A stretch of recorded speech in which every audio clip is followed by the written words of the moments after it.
My name is Jenny, and I'm the owner of Milk+Cookies. We are an ice cream shop and cafe located on Tweedy Boulevard in the city of Southgate. We sell cookies, handmade ice cream, and organic, sustainably sourced coffee. I'm a lifelong resident of Southgate. I've been here most of my life. I own a home here. My entire family still lives here. And this community is really important to me, which is why I decided to open up a business in Southgate. I opened up Milk+Cookies because I wanted to be able to provide a place that makes people happy and to be able to give back to my community. So philanthropy and community activism have been a huge part of my life because of my parents. And my mom has been a seamstress for over 30 years. And ever since I can remember, even as a teenager, I used to help her write checks to nonprofit organizations.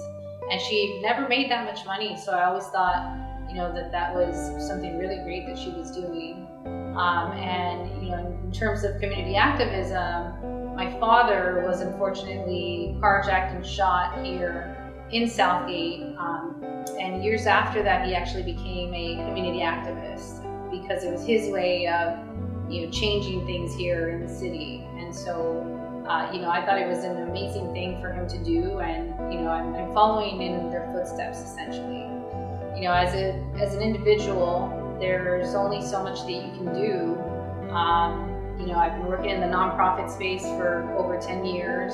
I'm a planning commissioner here. I was also on the youth commission for a little while. And I figured that opening up a business would be another great way to be able to give back. Milk+Cookies is here to bring joy to anyone who comes through our doors, whether it's, celebrating an anniversary or whether you had a bad day and you just want some ice cream.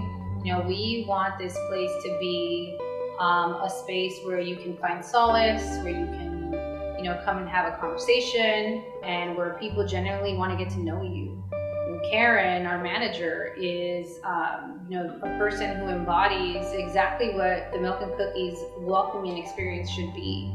She's super friendly, she's always happy, she's always got a smile on her face, and she just loves to serve people. And so for us, yes, we're offering ice cream with unique flavors, we're offering organic coffee and cookies, but we're much more than that. I think for us, it's really important to be able to give back to our community. In order to be able to provide for the community, we need resources. And running a successful business would allow us to be able to have those resources available. Some of our goals are to be able to donate to nonprofit organizations within our city. And the other goal is to establish a mentorship program for the youth here, to be able to pair them up with people who can help guide them through their life and help them achieve their goals. When I was younger, I felt like that was something that I was missing in life, and I really wish I would have had a mentor while I was figuring out life. And so I want to be able to do that for youth here. I want to provide more opportunities for mentorship. I want youth to know how to ask for help. I want them to know that there are people who really are willing to offer guidance. My journey was really long, and I think a lot of that is because of that lack of guidance.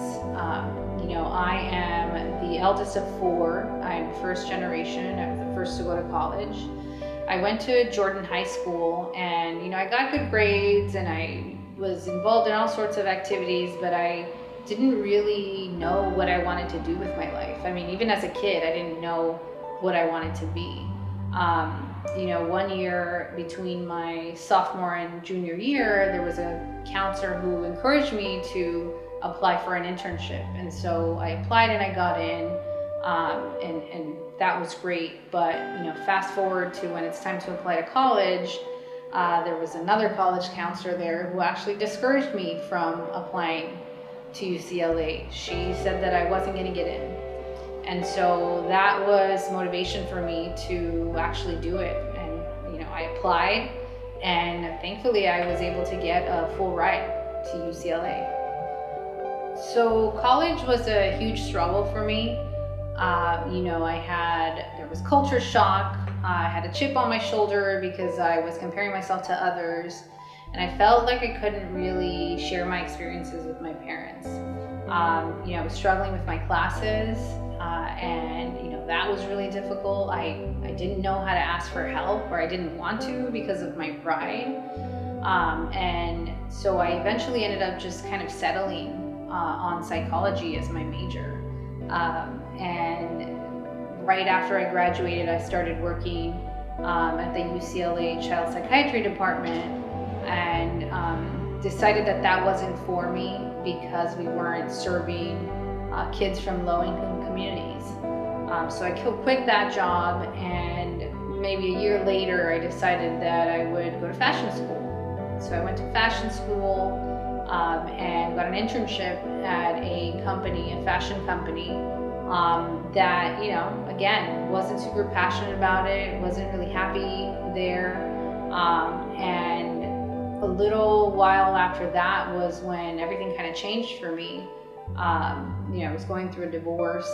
I lost my job, and I was still trying to figure out what I wanted to do with my life. So I figured I've got nothing to lose at this point. I'm gonna call my dad and I'm gonna ask him for help. And so he came over and he handed me a check, and he gave me an amazing pep talk. He said that he believed in me, and that I could do anything that I wanted to do so long as I was willing to put the time and effort and make the sacrifices, and that he would be there for me no matter what. And so I think for me that was a turning point, because I was stuck in a negative headspace, kind of just believing what people were telling me. And I think it's what I want to do is I want to be able to help youth who don't believe in themselves, right? I want to teach them that they do have a lot to offer, and I want to teach them that it's okay to ask for help, and that their lives can really be transformed. I want people to believe in themselves, and I want people to believe in our community. Sometimes people walk in here and they ask, wow, this place is so nice. Like, why would you open it up in Southgate? It's almost as if we are not used to having these really nice places. And so, I want to change that mindset. I want to be able to show people that we can. It's up to us to create these amazing spaces. And why is it that we educate ourselves and we leave our community? It's so much easier to just leave and create a life elsewhere.